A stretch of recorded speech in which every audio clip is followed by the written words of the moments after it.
Back again already. I'm waiting for it to warm up outside so I can go out and do some more dirt sculpturing. Uh, this is Uncle Ron and Stuff, Part 10, no, Episode 10, Part 5. And I had my head so full of thoughts about the brain and how it functions and how theory of functioning that I'm wanting to continue with that since I had my head full of this stuff. Okay, last time I talked about how memories are laid down and have chemical signatures, and I just want to expand on that. I've been reading where scientists are now being able to store information in DNA, and that they could store like all the information that ever has been in small amounts of DNA because of all the different chemical combinations. I call them chemical combinations that you can have. So to me, it's acceptable that memories can have very complex chemical signatures. Okay, and that again, gravity would pull together like sort of chemical signatures. I use gravity, that's not the real term, but they try to link each other based on their chemical signatures. Okay, so uh, one aspect of the whole um, uh, categorizing characteristics, object oriented, there's some base level stuff that gets put in that is really, really important in almost all of the memories. And language is one of them. Language is amazing, and that we have to self learn that, and that's an association of an auditory with an object. If you think about it, that's how learning language develops. As an object comes first. You hear and recognize the sound that the mouth hole makes for an object, and that is a very big characteristic of objects. Perhaps the first one that's laid down, where you get the visual first, but then you have this auditory. So language, uh, it there are species that have languages, if you will. They can communicate with each other, but not at the complexity that we do. And that's really, I don't know if it sets it apart from all other species, but it's really important. And it's my thoughts and theory. The thicker the vocabulary, the thicker the neural connections and pathways become. Uh, Thicker meaning richer vocabulary. Not only do you know the names of objects, but also verbs, adverbs, all those sorts of things that are characteristics of objects, or what I call objects in the brain. Language is a big one. So are numbers, mathematics. We all get taught how to count. We know 1, 2, 3, 4. We can say we have one apple or two apples. One apple and one pear makes two, but it doesn't make two apples or two pears. It makes one pear and one apple. Anyway, we get the ideas. However, that's another subject, an idea. We get the concept or construct of numbers, what numbers are all about, and that's a big one because it gets laid down as a characteristic of a lot of the memories. Language, really strong. It's associated, everything has an auditory component to it, a visual component, maybe a touch or feel component to it, different chemical signatures. Again, chemical signatures like to clump together via pathways. Okay, so there are all sorts of cultural aspects that get tied in as well. I said language, mathematics, but there's other things as well get tied in. Our education, history, taught history about things. Those get laid down. Okay, all that stuff is memories. They clump together. They have links to each other. Uh, I was getting to the point was okay. You see something, you hear something, uh, but then you have thoughts. Something comes out of that neural firing, and it is like a wave firing, a firestorm. If you've ever seen a firestorm across forest, it's similar to that. There's this massive wave that goes across the cortex of the brain, and all these neurons firing. But when they fire, or during the firing, or after the firing, there must be something looking down from the top, or I don't know. There is another area of the brain that somehow is going to come up with ideas, suggestions, ideas about how you should deal with that, whatever this is that you're confronted with in the here and now. To me, that would also seems like it has to be a different area of the brain that somehow needs chemical signatures of the waveform, that the firing, that forest fire that swept across. Perhaps it's interpreting that in some way. Uh, it does it in similar fashion, I'm sure, creating uh, chemical signatures somehow and memories again, but from that we seem to have access, a different sort of access, because of the here and now. What actions do we take or not take? That part, higher level thoughts, I guess that's where thoughts come from.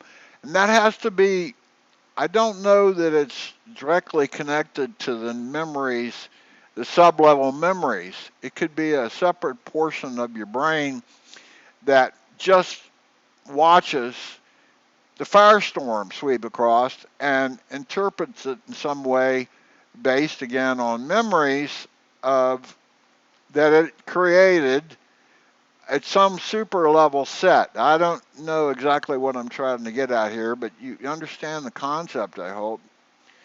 That part, and I think there's a term for that. It's in the frontal lobes of your brain somewhere, I think, are those areas of brain material that look at the firestorm as it's created and sweeps across from neural firings. That part somehow interprets and gives you clues as to how you should be interacting in the here and now with whatever you're confronted with. Okay. That part primarily set up to deal with the here and now. But perhaps above that sets another raw hunk of brain material that even looks at the firings of that lower level interpretive stuff. And I'm still fumbling. Thoughts. Where do thoughts come from? Uh, what is thought? Okay, I started off with that. Well, it's talking inside your head, but it's more than that.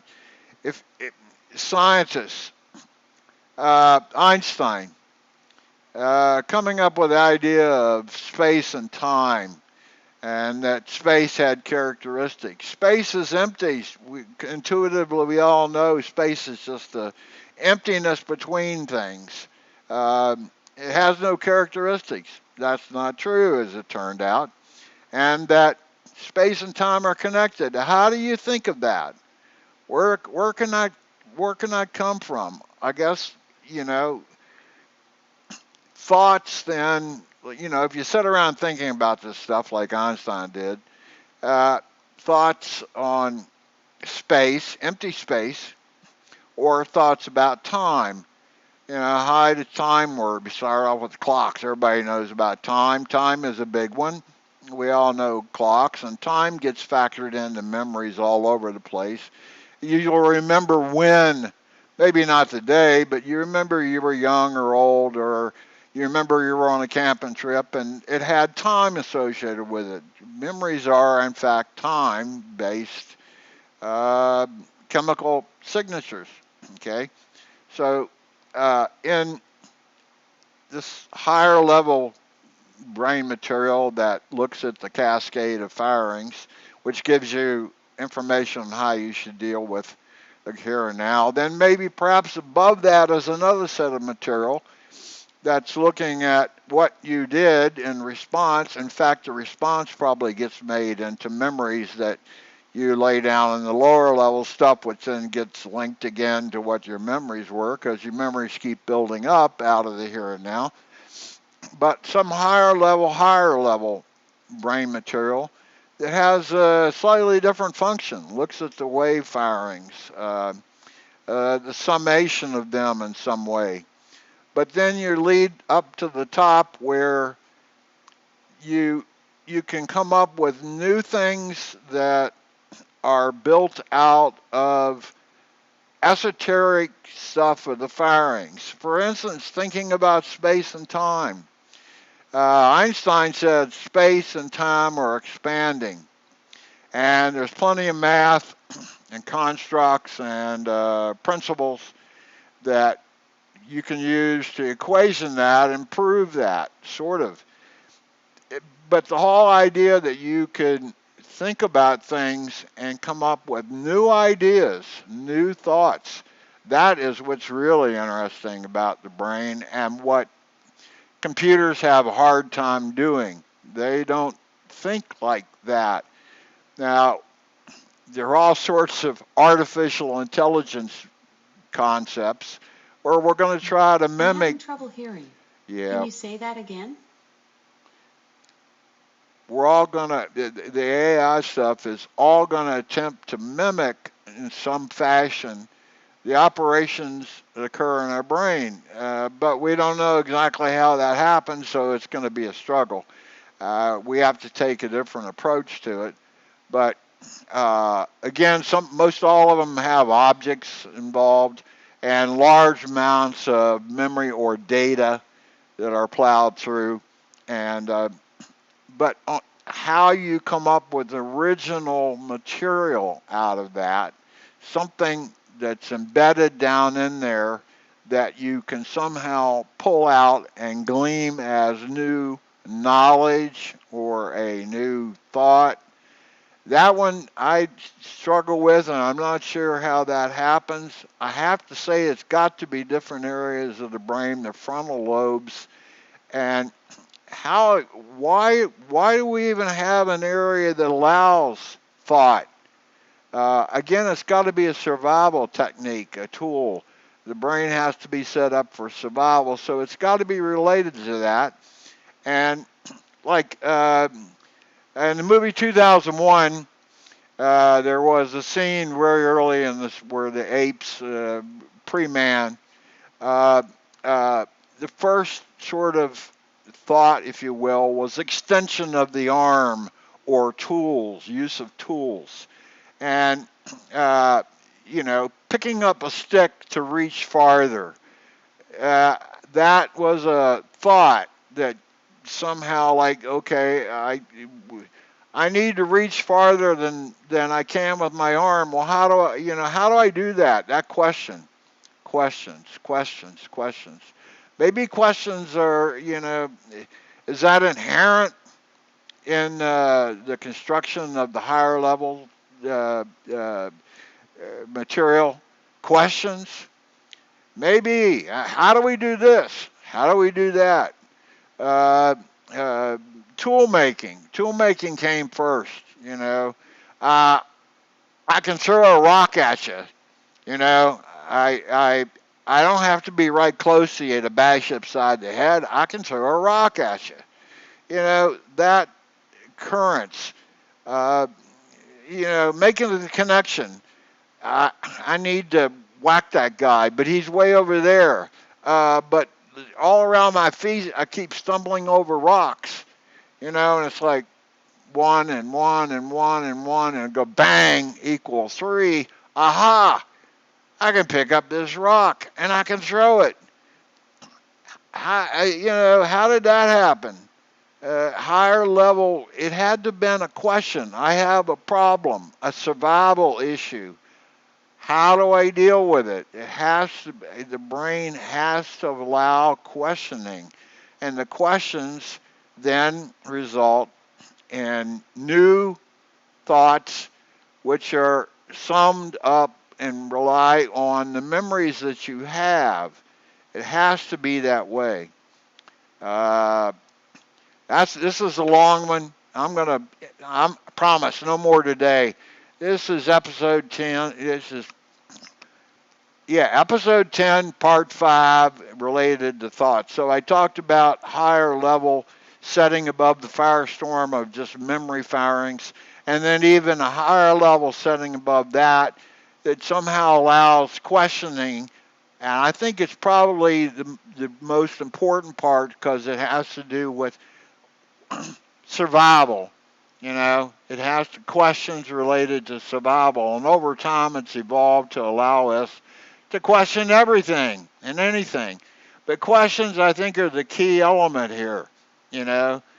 It's somewhere, somehow, the brain allowed what I call questions to form. Out of all the massive memories and the firings and the interpretation of the firings, questions, how do I accomplish some task like whacking an enemy upside the head, survival instinct, or how do I kill this animal for food? How, or why? Of course, the answer to why, is because. That's enough. Episode 10, part 5.